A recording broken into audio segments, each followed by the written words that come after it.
Assalamualaikum warahmatullahi wabarakatuh. Alhamdulillah,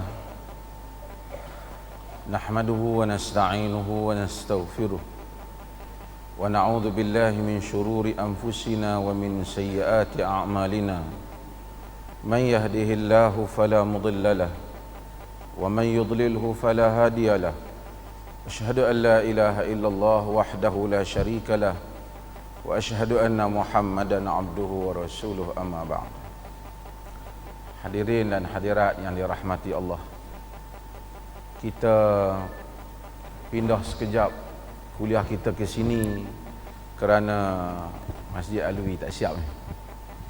Walau macam mana pun kita pun cadang untuk ada kuliah juga di sini. Tajuk yang lain lah, kita insya-Allah tajuk yang lain. Sama ada kita baca Bulughul Maram ataupun kita baca kitab-kitab yang lain, insya-Allah.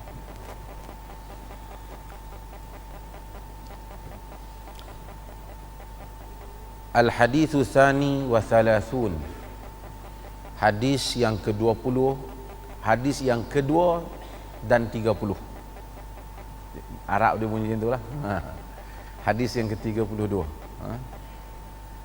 Wa an Abi Sa'd bin Sinan Al-Khudri radhiyallahu an anna Rasulullah sallallahu alaihi wasallam qala la darara wa la dirar.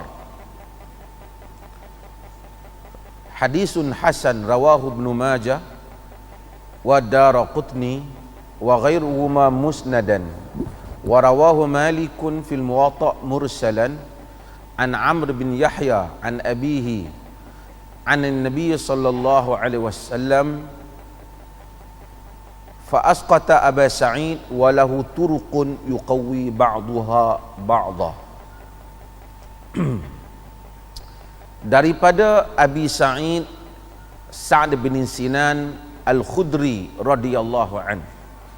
Sa'id Al-Khudri, Abu Sa'id Al-Khudri. Sekali orang tanya pula pasal apa kadang-kadang Abu, kadang-kadang Abi. Yang ni bahasa Arab lah. Dia soal grammar. Apa beza Abu dengan Abi pula? Dia kira dia grammar. Dia ada Abu, dia ada Aba, dia ada Abi. Dia ada akhu, dia ada akha, dia ada akhi. Di dalam dia berubah disebabkan kerana faktor-faktor kedudukan perkataan itu dari segi grammar, dari segi nahwu. Yang ni siapa mengaji nahwu tahulah. Dan Abi Sa'id Al-Khudri kita telah syarahkan tentang latar dia, antara sahabat Nabi sallallahu alaihi wasallam yang banyak juga meriwayatkan hadis-hadis daripada baginda Nabi sallallahu alaihi wasallam. Ilmu ni dia macam-macam. Ada di kalangan sahabat ni dia banyak riwayat dah. Ada di kalangan sahabat kurang riwayat dia. Kalau kita, mungkin orang akan tanya pasal apa tak banyak riwayat daripada Abu Bakar Siddiq radhiyallahu an, sedangkan Abu Bakar merupakan sahabat yang paling besar. Sebabnya kerana Abu Bakar Siddiq dia wafat, meninggal awal. Ketika zaman dia tu sahabat-sahabat ramai, dan mereka semua ni masih lagi menguasai hadis. Tu biasanya mereka tak meriwayatkan kerana sama ada mereka dah mafhum, ataupun Abu Bakar tak perlu riwayatkan kerana benda tu dah tahu, ataupun kerana tempoh Abu Bakar itu singkat. Tempoh dia singkat. Lagi lama sahabat tu hidup, biasanya lagi banyaklah dia kena riwayatkan kerana orang yang mai kemudian mereka tak jumpa dengan Nabi sallallahu alaihi wasallam. Jadi mereka kena tanya orang yang jumpa Nabi. Mereka tanya sahabat. Bila tanya sahabat, sahabat riwayatkan hadis itu. Bila sahabat riwayatkan hadis tersebut, orang yang tak jumpa dengan Nabi, dia tak bolehlah pergi cerita pada orang lain. Qala Rasulullah sallallahu alaihi wasallam, Rasulullah bersabda. Orang akan kata, hang jumpa ke Nabi? Dia tak jumpa Nabi. Habis itu macam mana hang boleh kata qala Rasulullah? Maka dia kena sebutlah haddatsani atau akhbarani atau an, telah menceritakan pada aku atau menghabak pada aku, ataupun aku ambil daripada fulan bin fulan di kalangan sahabat Nabi. An Abi Hurairah, an Umar bin Khattab, an siapa yang diambil itu? An Anas bin Malik. Karena Anas banyak riwayat. Anas lagi pun dia duduk dengan Nabi, dia khadimin Nabi sallallahu alaihi wasallam. Dia jadi khadam. Jadi dia duduk dengan Nabi sallallahu alaihi wasallam, maka banyak benda orang boleh tanya Anas, dan umur dia pun panjang, antara yang mati lewat, maka orang tanya bila dia akan kata sekian. Jadi orang yang dengar daripada Anas, anak-anak murid Anas, Thabit Al-Bunani contohnya, apabila dia dengar daripada Anas, dia akan kata Anas telah menceritakan padaku. Dia tak boleh kata saya Rasulullah buat sesuatu. Orang akan tanya, masa bila hang tengok Nabi? Kerana sebab itu penting di dalam periwayatan itu, seseorang yang meriwayatkan secara langsung daripada Nabi SAW nak kena isbat, nak kena sabitkan dia tu memang sahabat Nabi. Kalau macam Abu Bakar, Umar, Uthman, Ali dan asyara mubasysyirina bil jannah, hak 10 yang dijamin syurga dan seumpamanya, senanglah. Dan sahabat-sahabat yang Nabi sebut nama mereka, senanglah, kita tahu dia sahabat Nabi, semua orang tahu. Tapi sahabat Nabi ni ramai. Ada di kalangan mereka yang jumpa Nabi sekali ya. Ada di kalangan mereka yang hanya tengok Nabi daripada jauh ya. Cakap dekat dengan Nabi tak pernah, tengok pernah. Seperti mereka yang hadir semasa Hajjatul Wada', semasa haji yang terakhir yang Nabi buat, itulah haji Nabi yang terakhir. Mereka tengok Nabi, mereka dikira sahabat. 100,000 lebih tu mereka dikira sahabat. Kerana syarat nak jadi sahabat itu, man laqiyan nabiyya sallallahu alaihi wasallam wa amana bihi wa mata 'alal iman. Sesiapa yang jumpa Nabi sallallahu alaihi wasallam, beriman dengannya dan mati atas iman. Kalau jumpa saja Nabi tak jadi, Abu Jahal, Abu Lahab pun jumpa, tak boleh. Kalau beriman dengan dia, geng munafik pun beriman tapi kufur semula, tak boleh. Jumpa dengan Nabi, beriman dengan Nabi dan mati di atas iman, baru boleh jadi sahabat. Boleh jadi sahabat. Di kalangan mereka ada yang beriman dengan Nabi, berurusan dengan Nabi, tapi tak jumpa Nabi. Seperti Najasyi, Maharaja Habsyah, berutusan surat dengan Nabi, tapi tak pernah jumpa Nabi. Sebab dia duduk di Habsyah, di Abyssinia, dia tak pernah mai jumpa Nabi di Madinah. Dia tidak dikategorikan sebagai sahabat, tak pernah jumpa. Kerana pertemuan dengan Nabi itu ada keberkatannya, ada nilainya. Man ra'ani, man laqiyani, orang yang tengok aku, orang jumpa aku. Tak jadi. Ada di kalangan mereka yang pernah jumpa Nabi tapi tak tengok Nabi, dia sahabat. Contoh siapa? Abdullah bin Ummi Maktum, sahabat Nabi yang buta. Dia jumpa Nabi, ada ayat Quran turun pun kerana bela dia. Abasa wa tawalla, tapi tak pernah tengok Nabi. Nak cerita pasal Nabi, dia tak pernah tengok. Tapi dia pernah jumpa Nabi, Nabi pernah tengok dia, dia tak pernah tengok Nabi. Dia sahabat tak? Sahabat. Sebab tu orang takrif sahabat tu siapa yang berjumpa. Kalau kita kata siapa yang pernah tengok Nabi, tak boleh. Sebab ada sahabat berjumpa tapi tak tengok. Ada yang mai beriman, Abdullah bin Ubay bin Salul beriman tapi mati dalam keadaan kafir, murtad, munafik, tak jadi sahabat. Sahabat ni bila dia riwayat, kalau sabit dia tu sahabat di sisi ahli sunnati wal jamaah, bila dia tu sahabat, kita kira dia dipercayai. melainkan kita dapat buktikan dia silap dalam riwayat dia. Tu pun kita tak kata dia berdusta, kerana hasil daripada nas, hasil daripada tatabu', hasil daripada kaji selidik yang detail, tidak menjumpai bahawa sahabat telah berdusta menggunakan nama Nabi. Mereka mungkin ada buat silap benda lain, tapi yang ni mereka tak buat, yang ni mereka tak buat. Ramai orang yang jumpa Nabi, tengok Nabi, tapi tak riwayatkan apa-apa, tidak riwayatkan apa-apa. Dia tengok Nabi tapi dia tak riwayatkan apa-apa, orang lain riwayatkan. Orang riwayat. Okey, sebab itu maka bila satu orang sebut kata dia sahabat, kita tak petikai, kita tak pergi cek dalam buku sahabat boleh pakai tak boleh pakai, tak petikai. Tapi anak murid sahabat tak semesti boleh pakai, kena cek, pasal dia tak ada jaminan yang dijamin oleh Nabi itu, tak ada. So kita kena cek, mungkin dia tak ingat, mungkin dia silap, mungkin macam-macam kemungkinan dia. Orang zaman ni hak duk habaq kata dia Nabi duk main dalam majlis dia ni, depa ni siapa? Depa kata malam tadi saya duk berjanji pun Nabi mai. Depa ni sahabat ah?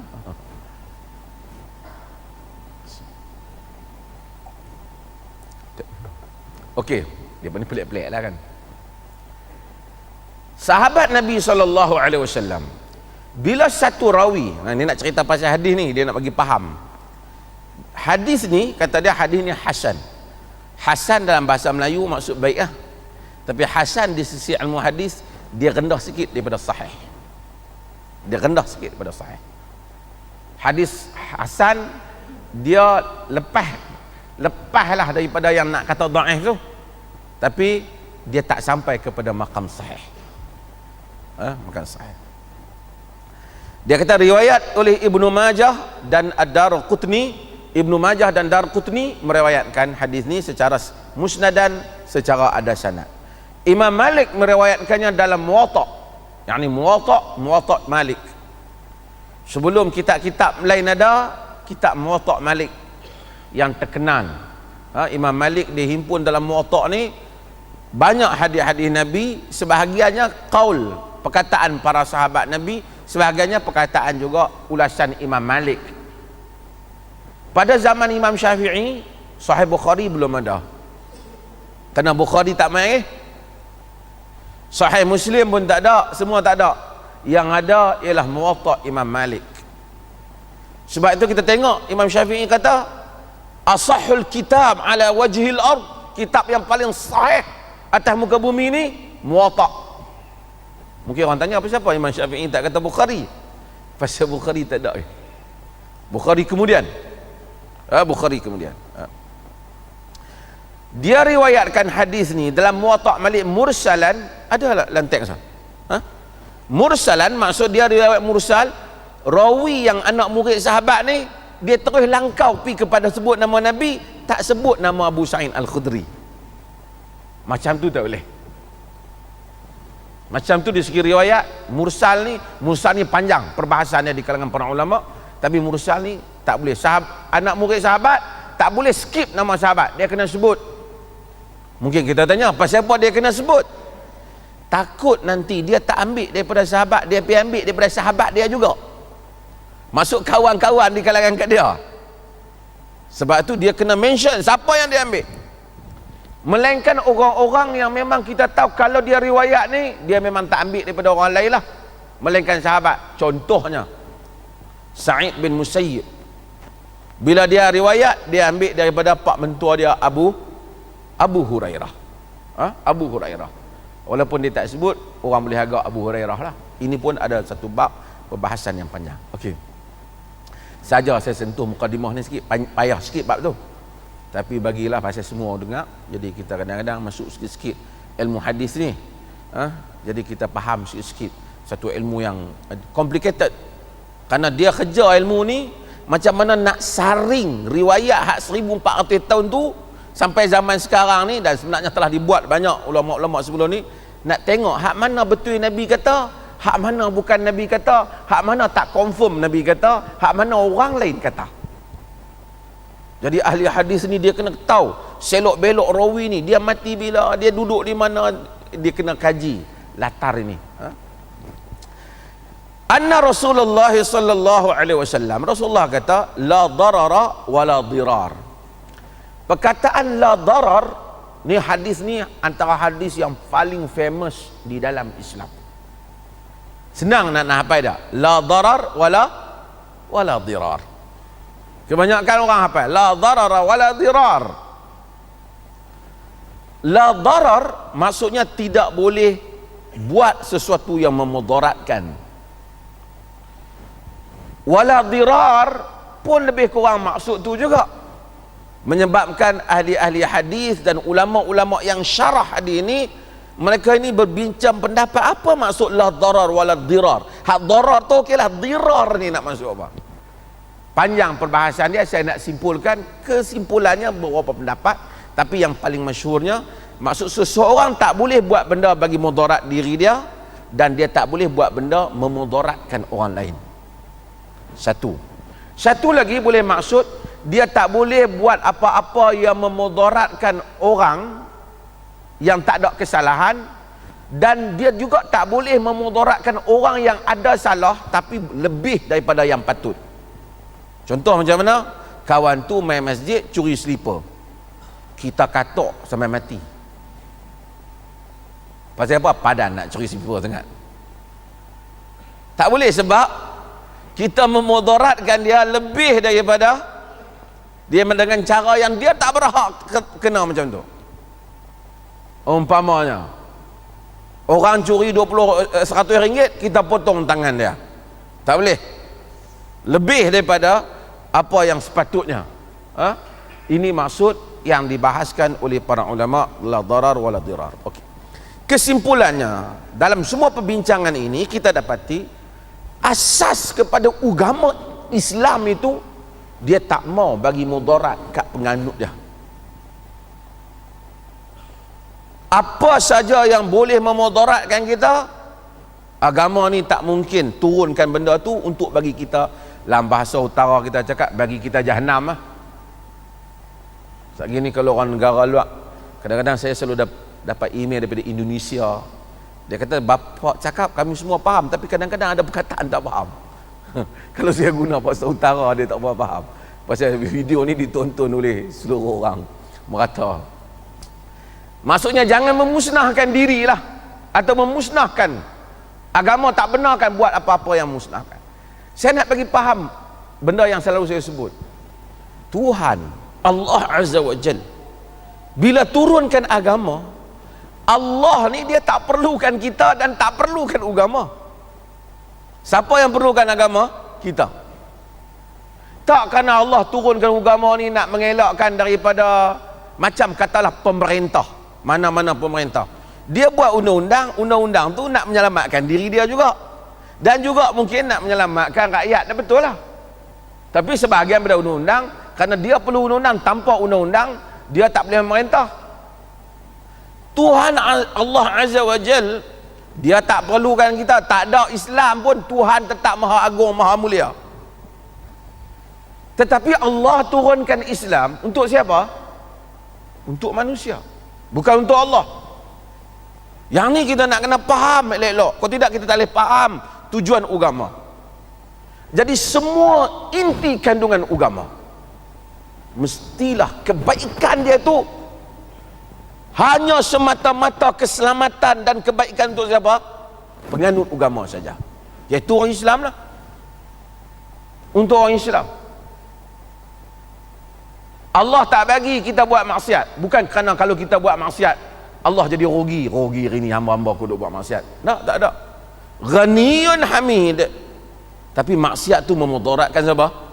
Memudaratkan hamba. Bila kita faham yang ni, kita faham semua undang-undang yang Tuhan letak ni untuk keselamatan kita. Tiba-tiba kita dapati, kalaulah andai kata tiba-tiba kita dapati satu undang-undang tu dia jadi tak nak selamat lah, maka dia bukan tujuan Tuhan, bukan maqasidus syariah. Contoh, nak bagi faham lah, Allah tak mau bagi kita makan khinzir. haram. Ni contoh-contoh orang kampung dulu lah nak. Sekali kita pihak tinggi sikit. Tak boleh makan khinzir, haram. Dan kerana khinzir ni Allah Maha tahu, dia tak bagi apa-apa kebaikan kepada kita. Dia boleh memudaratkan kita. Kerana tak mungkin Allah haramkan khinzir kerana tak larat nak cipta khinzir dah hampa duk makan. Tak mungkin. Allah Maha suci, dia innama amruhu idza arada syai'an an yaqula lahu kun fayakun. Tuhan ni tak perlu, tapi dia tak bagi kita. Tiba-tiba kita masuk hutan, kita tak ada makanan melainkan khinzir. Undang-undang dia tu tak boleh makan khinzir. Tapi kali ni kalau tak makan khinzir, mati. Boleh makan ke tak? Boleh, sebab asal undang-undang tu, peraturan Tuhan itu untuk selamatkan kita. Tapi bila mai satu keadaan dia tak selamat, maka dia akan berubah. Dia akan berubah. Sebab tu dia panggil ad-daruratu tubihu mahdhurat. Darurat membolehkan benda yang dilarang. Manusia pun buat undang-undang macam tu juga. Buat undang-undang macam tu juga. Katakanlah kita duduk jaga kaunter hospital sakit, tutup pukul 5. Pukul 5 tepat-tepat 2 minit mai satu orang tak ada, kita nak tutup, kaki patah, duduk tunggu nyawa-nyawa ikan. Cik tolong cik, saya sakit. Tak maaf, kaunter tutup pukul 5. Saya kira jenis ikut peraturan, hang mati dulu pelan-pelan. Tak mungkin lah. Peraturan dibuat untuk untuk kebaikan. Sekarang peraturan sudah against kebaikan. Tak mungkin. Contoh lain lah, lampu merah kita kena berhenti. Kita berhenti pada lampu merah, tiba-tiba ambulan mai belakang kita, dia duduk bunyi, dia suruh kita pergi ke depan sebab dia ada emergency, nak selamatkan nyawa orang. Kita kata aku tak boleh pergi, ni lampu merah. Dia duduk kata, cik jalan-jalan, lampu merah tak nampak ah. Kita kata kat dia, dia kata hang tak ada akal ke? Undang-undang hang tak belajar JPJ. Undang-undang itu untuk kita, lampu merah kita tak boleh jalan, takut bahaya. Sekarang kalau lampu merah menyebabkan bahaya, kita kena jalan. So undang-undang kadang-kadang dia ada bentuk undang-undang, tapi dia ada apa di sebalik undang-undang. Yang tu disebut sebagai maqasid syariah, tujuan kepada syariah. Bila bercerai ibu dan bapa, pak dengan mak bercerai, ada anak kecil 2 tahun, setahun, anak ni siapa jaga? Hak hadanah, custody ni siapa yang nak jaga? Mak ke pak? Ha? Mak ke pak? Mak dia. Kalau mak dia tak boleh, mak dia buat jenis tak mau, kita tengok mak dia cengih tak sangka, pukul anak tu dulu sampai separuh mati lah, pak dia selamat. Nak bagi siapa? Ha? Dia duk pergi belah mak, mak tu belah perempuan kan, dia banyak pergi belah perempuan. Pasal apa Islam duk bagi pergi belah perempuan ni? Kerana Islam ni dia suka kat perempuan ke? Dia tak suka kat lelaki ke kenapa? Tak. Kerana satu perkara dia panggil syafaqah. Syafaqah ni jenis kesian yang dapat menjaga kebajikan anak tu. Bila mak ni ikut mana pun anak dia, pak ni dia tahan jaga diri elok-elok, dia tinggal pergi sembang pukul 12 malam baru balik. Bukanlah semua pak macam tu. Balik-balik anak tu biru dah tak makan. Lupa kata anak dah di rumah kata. Boleh duduk sembang dengan kawan. Tapi mak ni dia lain pada kebiasaannya. Adalah juga mak yang mungkin waya dia ada masalah ke apa, tapi pada kebiasaannya. Maka nak cari syafaqah tu, nak cari yang dapat menjaga kebajikan, kesian ke anak, benda ni kebanyakannya ada pada orang perempuan. Jadi dia letak belah perempuan. Tapi kalau satu hari pak dia pergi ke mahkamah, saya nak ambil anak ni, Hakim kata pasal apa? Isteri saya ni bukan dia betul ingat, dia pernah pukul budak ni separuh mati, masuk hospital dulu. Saya yang selamatkan. Lepas tu pergi duduk dengan tok dia pun pernah katok sampai patah sebelah. Jadi hakim tengok betul pengujahan. Sudah tidak ada syafaqah. Walaupun mereka perempuan, hakim kena bagi pada pihak laki. Kerana yang dicari bukan laki perempuan, yang dicari tadi syafaqah tadi. Tapi nak cari macam mana hakim duduk rasa muka pok ni lebih kesian pada muka mak. Tak mungkinlah hakim boleh tahu. Hakim dia tak boleh, dia depan. Jadi kebiasaannya wanita, maka diberi pada wanita. Tapi kalau ada keadaan yang menunjukkan sebaliknya, tak boleh dia hanya jumud dengan hukum, dia hendaklah memikirkan apa yang ada di sebalik peraturan. Tuan-tuan faham maksud saya? Yang ni lah yang duk sebut ni, kita tengok TV lah, Perdana Menteri semua duk sebut ni, maqasidus syariah, maksud syariah. Kerana dia tak mau faham yang apa yang tersurat saja, dia nak faham apa yang tersirat. Pasal apa syarak suruh kita duduk langsaf, pasal apa syarak suruh main semayang berjemaah, dia nak faham. Itu yang disebut maqasidus syariah. Tujuan mari semayang berjemaah supaya menautkan hubungan antara sesama muslim. Dia makan durian 2 biji tadi, dia main semayang insya. Allahu akbar, satu sah sakit hati kat dia. Jadi tak mencapai tujuan syariah. Orang macam makan durian ni jangan main masjid. Sebab tu Nabi kata, man akala min hadhihi syajaratil khabithati fala yaqribanna masjidana. Siapa yang makan daripada pokok bawang putih yang busuk ni, jangan main masjid kami. Sebab tujuan main masjid supaya menautkan hubungan. Kerana dia main bau, hang makan apa ni, aku sampai nak baca apa pun tak lepas ni. Sama juga yang hisap rokok kuat. Satu tambahan.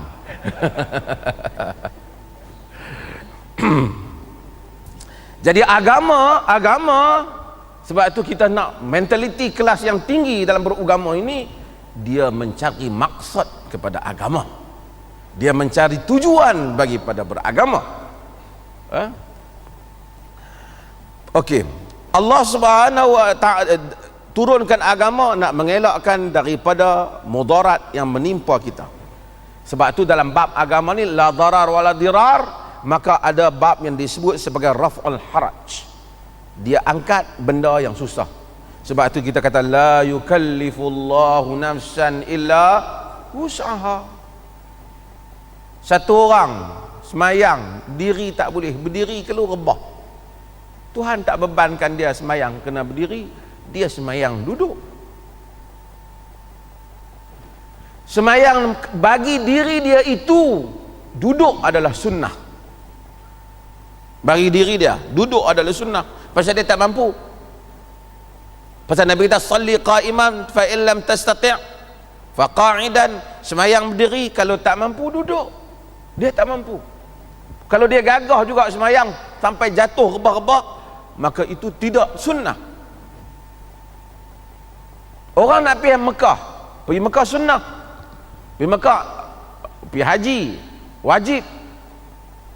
Tapi kalau nak pergi haji dia tak mampu. Kalau kerana pergi haji tu maka tak makanlah anak-anak di rumah dia. La yukallifullahu nafsan illa wus'aha. Termasuk juga undang-undang Islam. Sebagai orang tak perhatikan saya tahu. Hudud umpamanya, dia ada peraturan dia.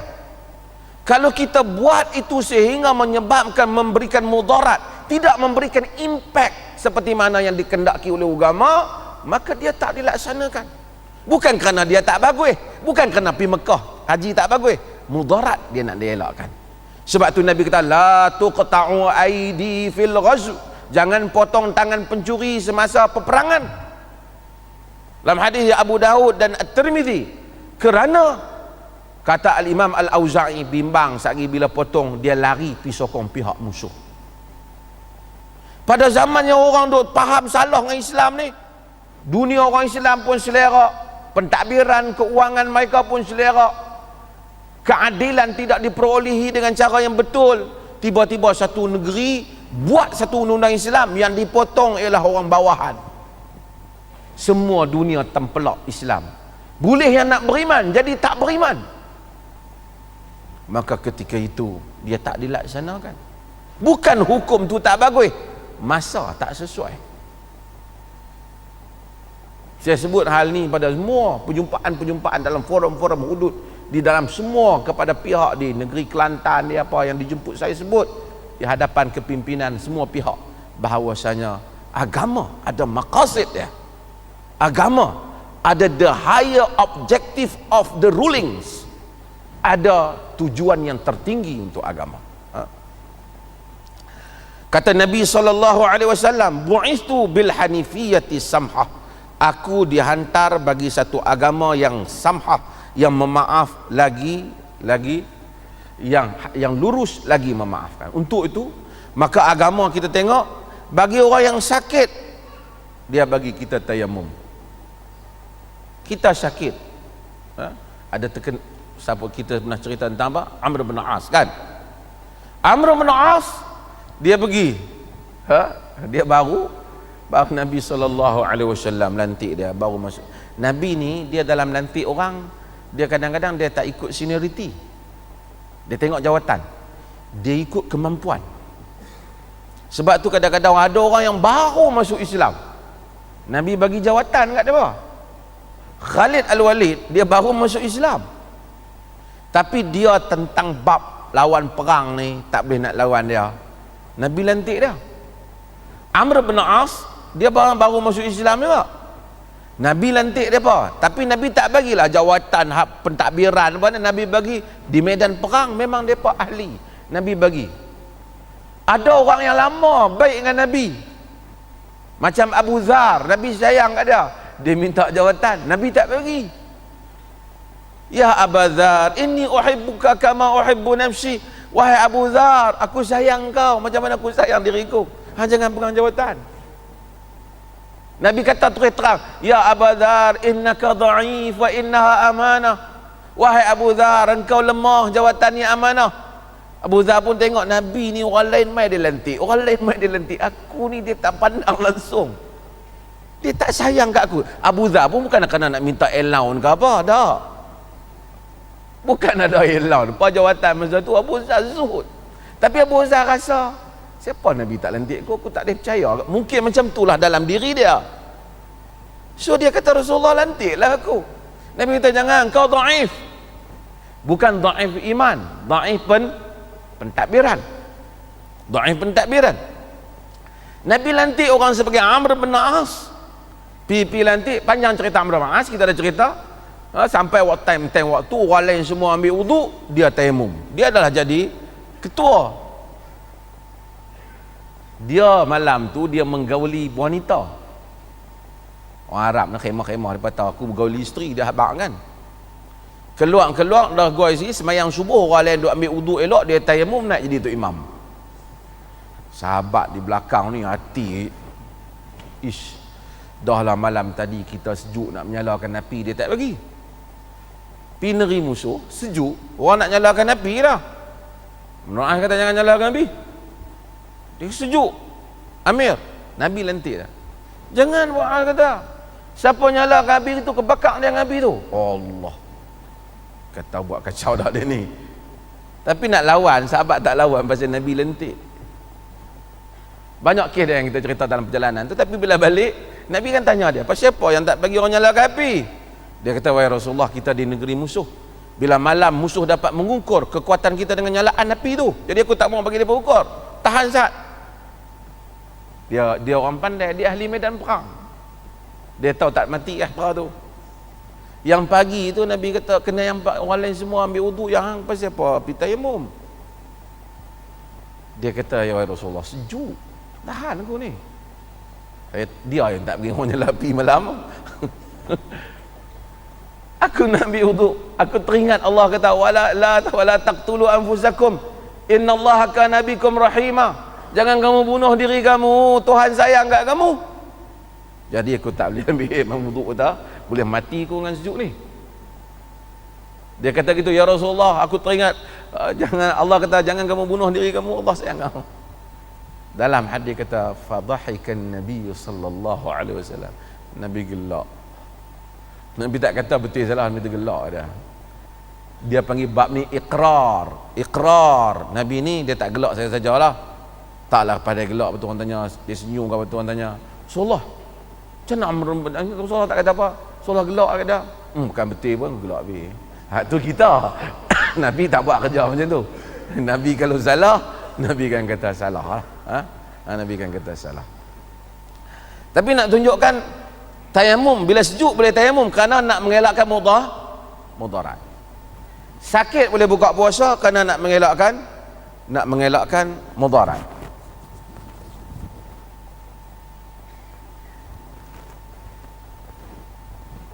Dalam hadis Bukhari dan Muslim, Nabi tengok satu orang tua, dia nak pergi haji, dia jalan kaki. Anak dia kiri dan kanan ni, dia duk paut bau anak dia kiri kanan ni, duk bawa dia jalan kaki. Nabi tengok dia, Nabi kata ma bala hadha. Nabi kata apa cerita kan? Anak-anak dia bagi kata, ya Rasulullah, nazara an yamshi. Wahai Rasulullah, dia nazar nak pergi haji jalan kaki. Sampai letih lah. Dia bukan tak ada kenderaan, dia ada kenderaan. Tapi dia saja niat nak jalan kaki, pergi haji, punyalah jauh. Nabi kata innallaha an ta'dhibi hadha li nafsihi la ghaniyun. Allah Ta'ala ni tak memerlukan penyiksaan diri yang dia buat ni. Maksudnya Tuhan tak perlu agama hak jenis ni, duk pergi seksa diri pasal apa? Naik kenderaan lah maksudnya. Sebab itu kita tak boleh pergi nazar benda-benda hak tak pasal-pasal. Sebab tu Nabi larang. Tengok satu hamba Allah, orang nama Israel, Abu Israel, dia pergi duduk tengah panas. Mereka pasal apa duduk tengah panas ni? Nazar. Orang tak nazar benda-benda macam tu.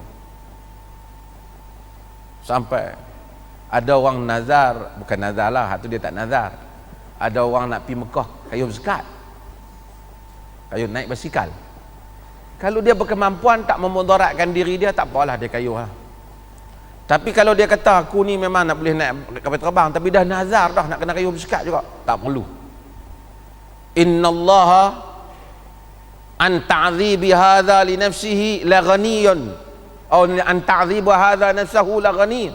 Allah Ta'ala tak memerlukan penyiksaan seseorang pada diri dia macam ni. Kerana agama ni bukan datang untuk menyiksa orang.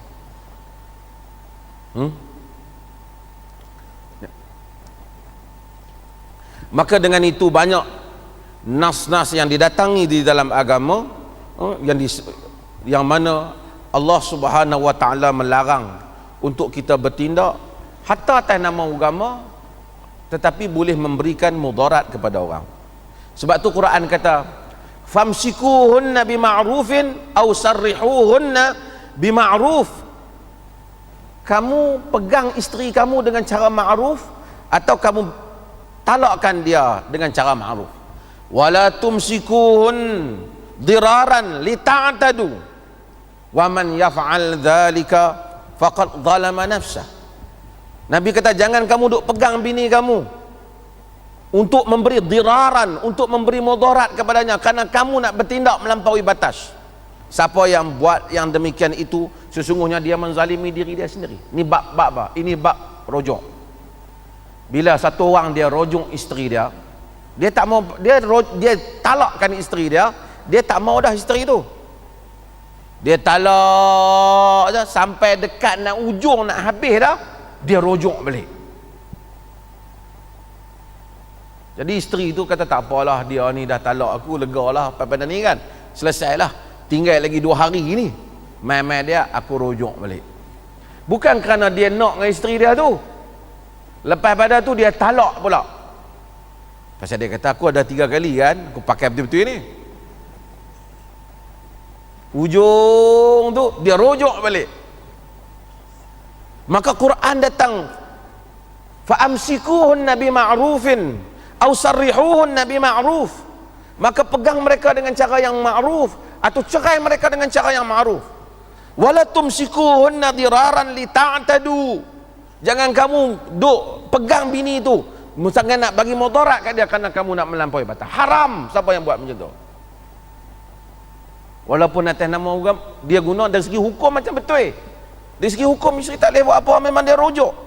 Tapi di sisi Tuhan dia berdosa. Sebab apa? Diraran li ta'tadu, kerana memberikan mudarat kepada bini dia. Saja dia nak bagi tempoh apa? Bini dia tak boleh kahwin dengan orang lain tu panjang sikit. 3 kali cukup-cukup dia tahu aku pergi. Hatta atas nama agama tak boleh. Sehingga memberikan mudarat kepada orang lain. Sebab itu maka banyak nas-nas dalam Al-Quran Allah Subhanahu wa taala sebut perkara yang seperti ini, di mana untuk memelihara kita daripada memberikan mudarat kepada orang lain, diri kita dan ataupun memudaratkan pada orang lain. Wallahu taala alam. Saya buka pada sesi soal jawab. Ada soalan?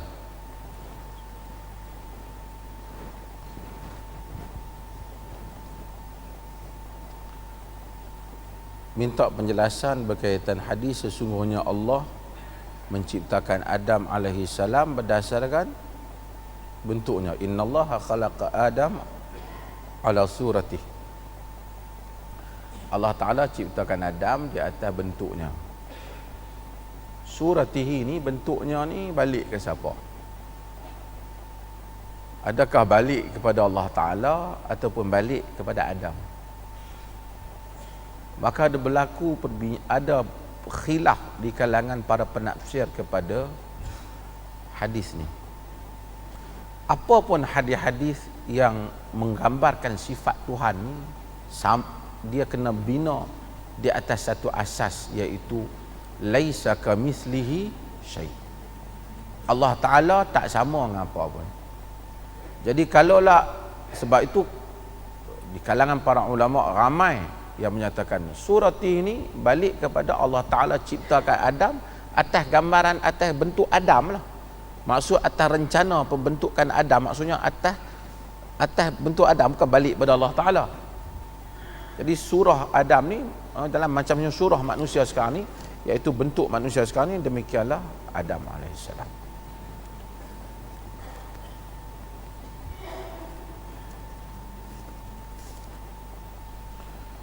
Muktamar Shishan apa ni? Sedang belang. Shishan ni Allah alam apa muktamar. Tapi Shishan ni kita tahu ada berlaku pergolakan di kalangan mereka. Sekarang yang main Shishan ni adalah golongan pro Rusia. Muktamar apa pun dibuat oleh siapa kerajaan pun, kerajaan tidak menentukan benar ataupun salah. Yang menentukan benar dan salah ialah fakta sesuatu benda. Kalau fakta tu benar, benar. Kalau fakta tu salah, salah. Kan?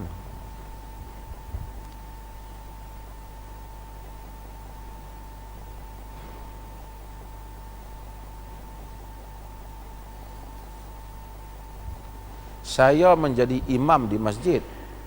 Saya terbuang angin. Apakah perlu saya dan makmum buat? Saya dululah kena buat sebelum makmum kan? Dia ada apa keadaan?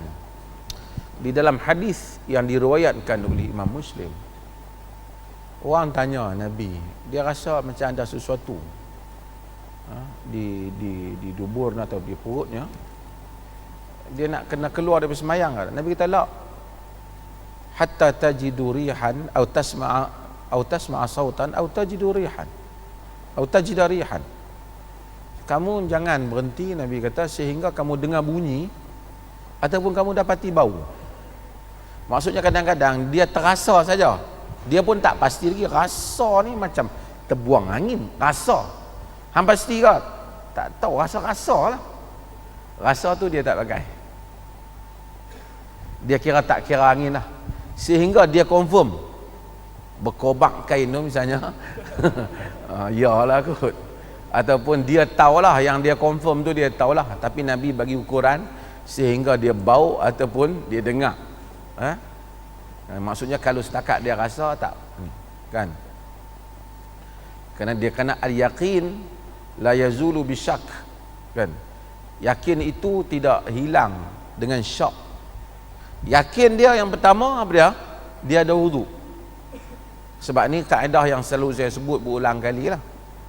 Bila kita ambil wudu, kita yakin kita ada wudu. Dah ambil wudu dah tadi. Kita sembahyang maghrib, kita confirm kita ada wudu. Duduk dengar kuliah ni, lepas tu bangkit, ada wudu je orang tanya. Ada tak tahu.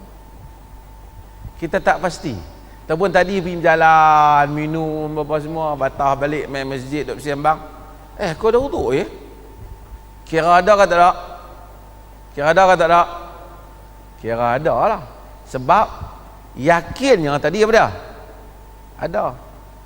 Yang apa dia syak? Yang syaknya batal. Batal tu syak. Sebab apa? Sebab batal tu kita tak pasti, tapi yang pasti tadi memang ada wudu, yang tu pasti. Yakin tidak hilang dengan syak. Macam itulah juga sebaliknya. Kita duduk pi mandi, pi buang air, masuk pi buang air, dimasuk dalam bilik air, pi buang air, lepas semua keluar mai nak sembahyang. Aku ambil sembahyang kan tak Ustaz? Dia mari tak pasti. Yang pastinya apa? Yang pastinya buang air tadi memang tak ada air sembahyang lah. Yang syaknya apa? Kemungkinan tadi ambil air wudu, ambil air sembahyang. Maka dia panggil di atas kaedah yakin tidak boleh hilang dengan syak, kena kira tak ada lagi air yang sembahyang. Faham tak? Faham? Sebab tu di atas kaedah ni semua benda dibina dalam agama ni. Kita sembahyang 3 rakaat ke 4 rakaat tu. Aku syak 3 rakaat ke 4 rakaat. Tak. Hang tak syak pada 3, hang syak pada 4. Sebab tang 3 tu confirm dah. Cuma duk rasa mungkin juga 4. 3 tu kita tak confirm dah, pasti dah kita dah buat 3. Kita kata kita syak 3 dengan 4, tak. Kita syak 4. Sebab 3 tu kita dah tahu dah, kita dah buat tang mana pun. Orang utara kata macam mana pun, kok mana pun, macam mana pun kita dah tahu tang 3. Setakat 3 rakaat tu kita dah buat. Cuma mungkin juga kita sekarang ni dah 4. Di atas kaedah yakin tidak boleh dihilang dengan syak, maka yakinnya 3, kita kena kira 3, 4 dikira syak, syak tak terpakai. Sebab tu kalau kita syak 3 ataupun 4, kita kira berapa? Kita kira 3. Tawaf juga sama. Kita tawaf 6 ke 7, tak tahu. Kira 6 ke 7? 6, sebab tang 6 tu kita confirm. Sebenarnya 7 tu yang kita tak pasti. Tapi 3 ke 1 ke 6 ke 7, hak tu gila. Hak tu mungkin tak wajib sembahyang. hak tu dia mai penin dah ke, minum air ketum ke apa.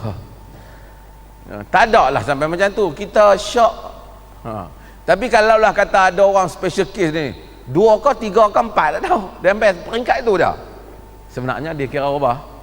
2. Faham ke anda? Faham ke? Jadi kita balik kepada yang asas. Kalau kita tak confirm, tadi aku semayang ke tak gitu? Kira apa? Kira tak semayang, asalnya tu memang tak semayang tadi ni. Syok kata semayang. Syok kata semayang.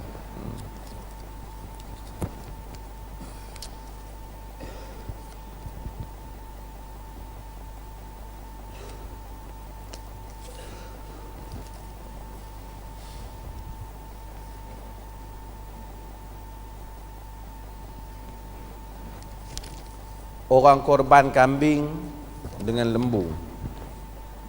Lembu pun boleh korban, kambing pun boleh korban. Kalau dia ambil seekor lembu seorang dia pun boleh. Kalau dia bagi 7 pun boleh, seperti mana dalam hadis Bukhari Nabi telah bahagi kepada korban isteri-isteri dia. Lembu, kambing pun boleh. Dan ini termasuk di dalam Al-An'am yang semuanya diizinkan, merupakan sunnah Nabi SAW, kita boleh korban. So kita korban ni dia ada 2, ada banyak benda. Korban ni, kita kata korban ni, orang kata nak tiru Nabi Allah Ibrahim. Sebenarnya betul pada satu sesi kita memang tiru Nabi Allah Ibrahim, tapi kita tentulah rasa dia tak sama dengan Nabi Allah Ibrahim. Kita sembelih apa? Lembu. Nabi Allah Ibrahim diuji sembelih apa?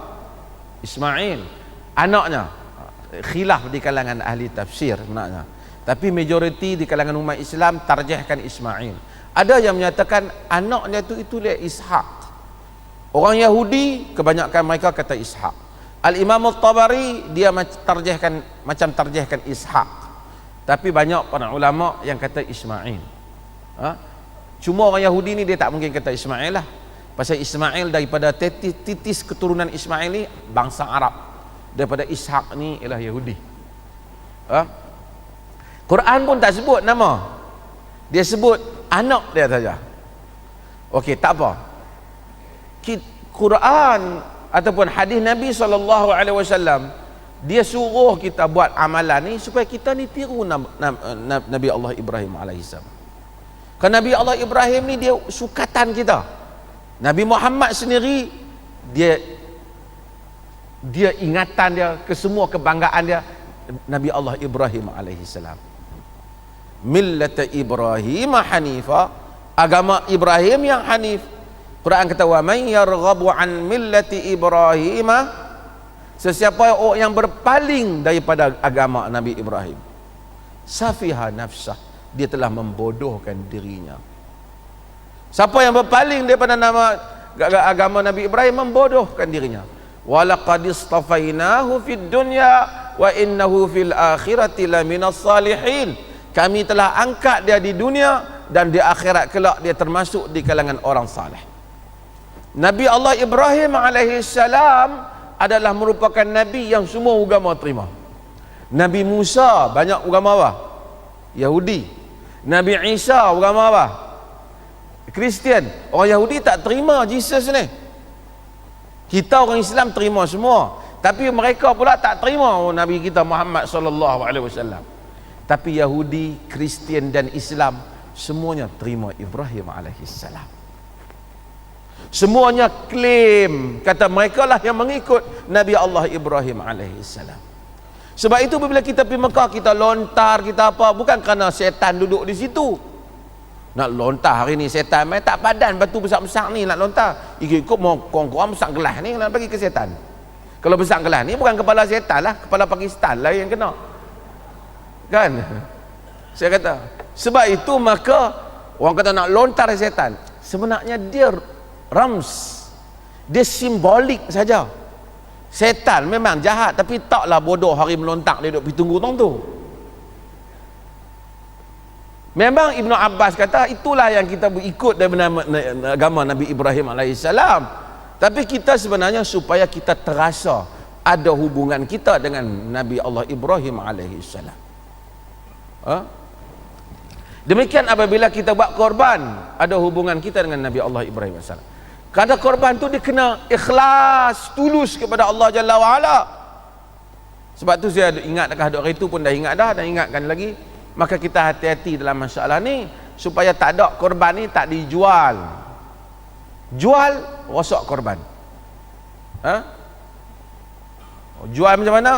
Kalau ambil daging korban pi jual, kita sembelih korban, ni jual wang lah, wang 30 kilo. Tak boleh lah. Kena korban, kerana dia mesti semuanya, sama ada korban nazar ataupun korban sunat, semuanya lillahi ta'ala.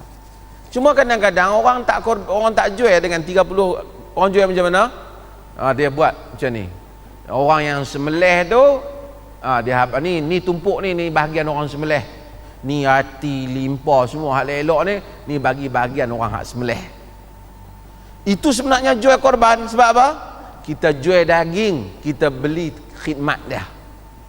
Sebab apa? Kalau tidak kita kena bayar dengan duit, dah kita tak mau bayar dengan duit, kita bayar dengan daging.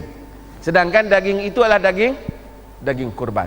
Maka Ali bin Abi Talib dalam hadis yang diriwayatkan oleh Imam Al-Bukhari dan Muslim, kan Nabi sallallahu amarahu an yaquma ala budnih.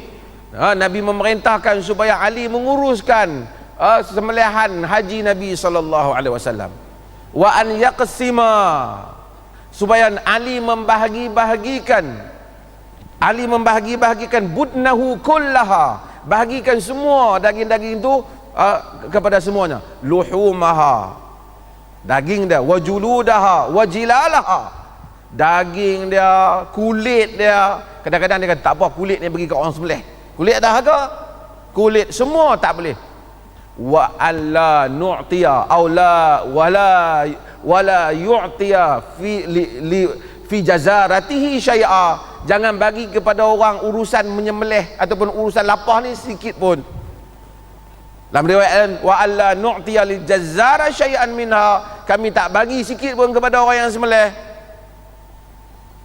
Kata Ali dalam riwayat Imam Muslim, kata dia, nahnu nu'ti min indina, kami bagi pada tukang sembelih daripada duit kami sendiri. Supaya apa? Supaya kita tak ni. Kadang-kadang kampung-kampung, terutama bila yang sembelih tu kata tok syekh pula, ustaz ke mufti imam sembelih ni daging-daging ni bagi kat dia. Hak ni habuan orang sembelih, habuan orang sembelih. Yang tu jual tu, yang tu tak boleh. Itu membatalkan pahala kurban. Habis itu dia sembelih saja macam mana? Bagilah. Sebab itu kalau buat tumpuk 350 seorang, ambil lah 360. RM10 beda upah sembelih, upah lapah. Supaya jangan dia pergi ambil habuan tu daripada daging tu. Habis tu orang lain duk dapat semua, orang sembelih tengok saja. Orang sembelih tak tengok saja, dia boleh dapatlah macam mana orang lain dapat. Kalaulah semua yang mai tu dapat seorang sebungkus, dia pun sebungkus jugalah. Kalau semua pakaian miskin dapat 3 bungkus, dia tu pakaian miskin, kita bagi 3 bungkus, bukan kerana dia sembelih, kerana dia fakir, kerana dia fakir miskin. Al-Imam An-Nawawi rahimahullah dalam syarah Sahih Muslim, ketika mensyarahkan hadis ni, Imam Nawawi kata Imam Nawawi, Hasan Al-Basri kata boleh bagi kepada orang sembelih. Kata Imam Nawawi, sedangkan Hasan Al-Basri ni alim besar, tabi'i. Kata Imam Nawawi, pendapat Hasan Al-Basri itu telah membelakangi sunnah Nabi sallallahu alaihi wasallam. Tengok Nawawi kata, kerana walaupun dia besar, tapi tak boleh kata macam tu, kerana ada hadis tak bagi, tak boleh bagi. Demikian mazhab Syafi'i. Imam kata Nawawi, maka Imam Syafi'i dan semua ahli-ahli mazhab menyatakan tak boleh. Tapi bila kita kata tak boleh bagi, ni hampa mazhab lain ni. Dia tak baca kitab mazhab dia. Semua para fuqaha kata tak boleh bagi. Kalau nak bagi bukan tak dasar sembelih, tekan tak dasar lapah, tapi bagi tak dasar macam mana orang lain dapat lah. Jadi dia kata tu kumai sajalah, aku duk pombang hati tu dari tadi ni. Bagi kat dia lah RM60, kok dia nak pergi beli, dan lain dia belilah. Tapi katakanlah dia tu kawan, kalau dia tak sembelih pun, Tok Syekh ni memang kita nak bagi kat dia, pasal dia sahabat dia. Kalau dia tak main sembelih pun hari ni, memang nak hantar hak ni pergi rumah dia. Sebab apa? Sebab mungkin kita baik dengan dia ke, dia sahabat baik kita ke, kita duk mengaji dengan dia ke, jadi kita nak bagi kata atas dasar tu, bukan atas dasar dia sembelih. Yang tu tak apa, yang tu tidak apa.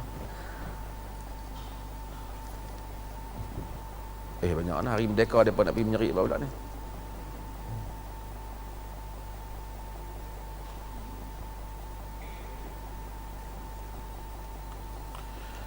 Minta penjelasan tentang ubah tempat solat sunat rawatib, perlu dah ubah?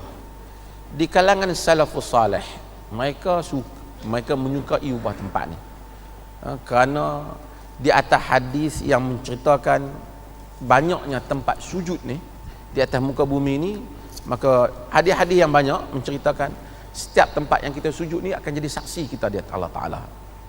Jadi mereka beristimbat atas itu, menyatakan bahawasanya kalau kita sujud sini, lepas tu kita sujud ni, sekurang-kurangnya 2 saksi kita. Tapi kalau dia tak ubah pun tidak mengapa. Dia tidak ubah pun mengapa. Hak lain ni cerita-cerita lain. Okay, terima kasih banyak. Wassallallahu ala nabiyina Muhammad walhamdulillahi rabbil alamin.